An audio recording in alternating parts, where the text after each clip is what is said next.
Hello everyone. Bonjour tout le monde. It's always great to be back on the Lower Mainland. It was home for me for many years, and I miss it regularly, even on beautiful rainy days like these ones. The rain is just part of the experience. For those of you coming to visit, it's how we do things on the Quay in Vancouver and in the Lower Mainland is never let the rain prevent you from doing what you were going to do anyway. And this certainly is not a day in which the rain was going to prevent us from doing this. It's so great to be here with the Vice Admiral and with so many members of the Royal Canadian Navy. And I have a list of dignitaries I want to recognize. But before I do, I want to talk directly with the workers. I want to say thank you to all of you for being so extraordinary. You know, over the past number of years, I've worked with a lot of different companies and countries from around the world looking to build things in Canada, looking to invest in Canada, looking at solid, smart places for them to make sometimes billions of dollars worth of investment. I was talking about this with Dennis Washington earlier on the decisions to make in a world that is so interconnected and so, so filled with opportunities and good places to go. People keep choosing to come and invest in Canada. And yes, we have great natural resources. Yes, we have trade deals with so many countries around the world. The only G7 country with a free trade deal with every other G7 country. But more than that, people keep showing up because of our greatest competitive advantage. That is Canadians themselves. Our workers are the best in the world. Smart, ambitious, driven, hardworking. They are the pitch we make when people everywhere around the world want a reliable partner. Canadians living in strong communities, focused on the future, ambitious for themselves and their neighbors. You are the reason we are gathered here today. You are the ones to which we need to be so incredibly grateful. Merci, mes amis.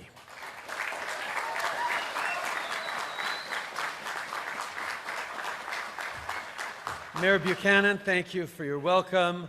Hoichura, Rebecca, thank you for launching today's ceremony and for all your work to preserve the Squamish language and teach others about it. It is extraordinarily important that every bit as much as breaking a bottle of champagne on the bow, the cedar ceremony is now an intrinsic part of how we build ships here on the west coast of Canada. Thank you so much. And of course, I want to thank John and C-SPAN for having us all here today, along with my colleagues, Jonathan, Marie-France, Taleb, Ron, and Wilson. C'est un privilège d'être ici pour souligner ce moment historique. It's a historic moment for our Navy, for C-SPAN, and of course for the thousands upon thousands of workers whose efforts have made this possible. See, there's a part of each and every one of you in this ship. As she sails the seas, as she defends our waters, as she safeguards Canadians and supports our allies across the oceans, she will be carrying a part of all of your legacy. You should be proud. I, for one, am incredibly proud of Canadian workers like you who continue to show the very best that Canada has to offer. This is a historic moment for Canada, and this achievement comes at a crucial time in our history as we navigate a world, see what I did there? Navigate a world that is increasingly complex and unstable. You've all answered the call. You've stepped up to build this ship, and Canada has stepped up as well. Actually, before 2015, we were spending less than 1% of our GDP on defense. Since then, defense spending has more than doubled, and we're on track to tripling it by 2030.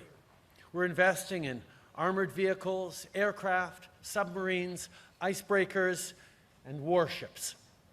We're tackling new challenges in the Arctic with a renewed vision for Canada's defense, a plan we call Our North Strong and Free.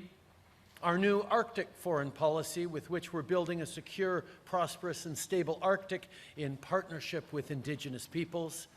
And our Ice Pact with the US and Finland, which is leveraging the expertise and knowledge of our military, our Coast Guard, and Indigenous peoples to make Canada safer and seize new opportunities both here in shipyards, but also across the Arctic. And at the center of it all is our national shipbuilding strategy, thanks to which we are all here today. Avec notre stratégie nationale de construction navale, on crée des milliers de bons emplois dans les chantiers navals. Ici à Seaspan, au chantier naval Irving en Nouvelle-Écosse, et depuis qu'on a renversé la décision du précédent gouvernement conservateur qui a exclu le chantier Davie, on crée des bons emplois et de la richesse au Québec aussi. We're investing to create good jobs in shipyards from coast to coast to coast, in industries at every link of our supply chains to make sure that Canada can continue to show up in an uncertain and unstable world. We're investing in our Navy, our Air Forces, our Army.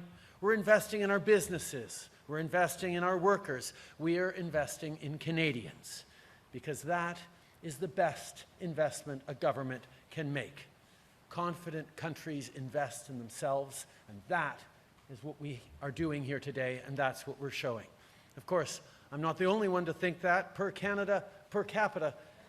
Canada is number 3 in the whole world in absolute terms when it comes to attracting foreign direct investment. The world is taking notice of what we and you are able to deliver here in Canada.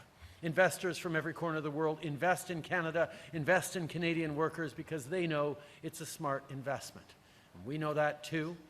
You've all had Canada's back with your hard work through some difficult years, and we will have yours. So thank you so much for all the work and all the success that we are celebrating today. Bravo et merci, mes amis. Thank you all so much.